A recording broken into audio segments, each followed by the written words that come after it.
traits of a leader. These are the ones that I think are important. Visionary, smart, inquisitive, confident, charismatic, decisive, firm, respectful, supportive, and honest. And I'm going to touch on each one of these, but I think for me, one of the most important ones is visionary, that a leader is setting direction. A leader isn't simply taking orders and passing them down. I think that's operational. I think that's execution. I think that's a manager. I think a leader sets direction. A leader has a vision. People often talk about Steve Jobs in this respect, but there are a lot of great leaders in all the industries that we're deeply aware of, and they tend to be visionary. They're setting direction, and they're not doing it by themselves. That's important to understand as well.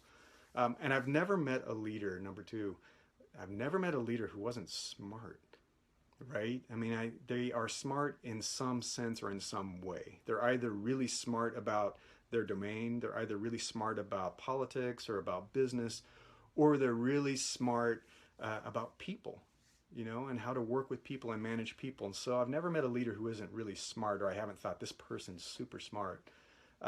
Inquisitive is important too.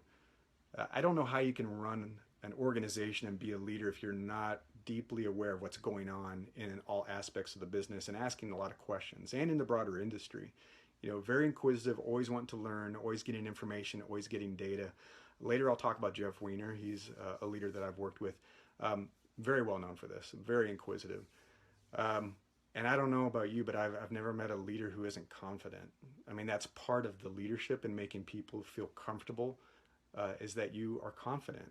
That you may not have all the answers and you may not have all the information, but you're going to be confident about the step forward that you're taking about leading that team.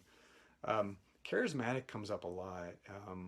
There are some leaders that maybe wouldn't be kind of traditionally charismatic. I haven't met any. Most of the leaders that I've met are very personable. They're very charismatic. They're very persuasive.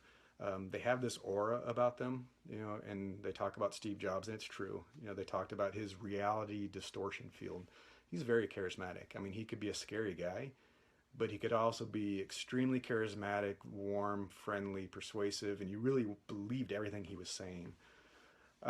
Decisive, that's important. You will never have all the information, all the data that you need to make a 100% confident decision. And I think Jackie had talked about this.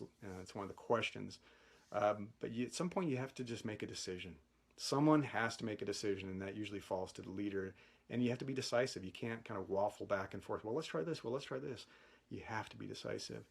And firm is related to that, but firm is really just, that this is a person that commands your respect, that it isn't going to be somebody that's going back on their word, that isn't somebody who's going to put up with a lot of grief from other leaders and from other people. They're very firm, but they're also respectful back. I had this experience when I was in the military, and I never forgot. There are obviously a lot of people in the military that rule with fear. There's the rigid hierarchy, there's the structure, and there's a lot of fear, a lot of control through fear.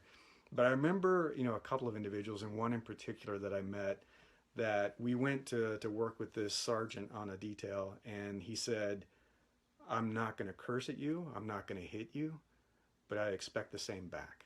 I'm going to show you respect as long as you show me respect. And we'll have a great day, we're going to work hard, but I demand respect, and I will return that respect to you." And that was the first time I'd encountered that in the military, because usually it was like, you better respect me, but they certainly didn't act like they respected us. And so that showed me that a leader could command respect, but also grant respect back. And that's important. That's shaped a lot of how I like to look at leadership and the type of leader that I like to be. And then supportive kind of ties into that. But knowing that the leader has your back, that they're going to take care of you. And this is going to be important for you as you're building an employee base and you're building out your companies, that the employees aren't there just to work for you. You are there to help them. You're actually providing, in many cases, their standard of living. So you're providing their salary and their benefits. You're looking after them. You're looking after their career. And when people feel like you have their best interest at heart, they will give you everything. They will be extremely loyal. They will follow you from company to company. They will work very hard for you if you're supportive with them as well. So I think that's important. And then finally, the last one is just being honest. This is a tough one for a lot of leaders, and especially as they rise higher in the organization in big companies, is that they feel like they can't share everything with you. And in some cases, that might be true. But I think there's a difference between not sharing everything and being honest. And so even when I couldn't share everything with my teams, and sometimes you can't, you know, some of this information is confidential and you don't want it to leak out and it can't be shared ahead of time. And they would ask me point blank about some of these things. And so instead of saying, oh, no, that's not going to happen, or that's not true, I'd say, I can't talk with you about that. You know, we are working on that. I'm going to tell you honestly, we are working on that, but I can't give you the details. And here's why I can't tell you. And I hope you respect that and understand why. And I had leaders that did that with me. You know, I had leaders that when I had to make a critical decision about my career, and I took this leader out for coffee. You know, it was a leader who was a boss's boss's boss or whatever.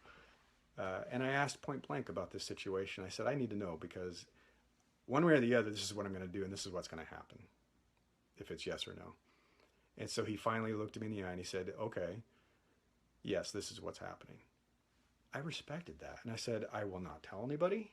I just needed to know that for my own career. I understand that you're going to have to keep this quiet. I understand why you're doing it, why it's coming. But I needed to know to make a decision for my career. And so to this day, I still am in touch with this person. We're friends because of that. He was very honest. He was very respectful.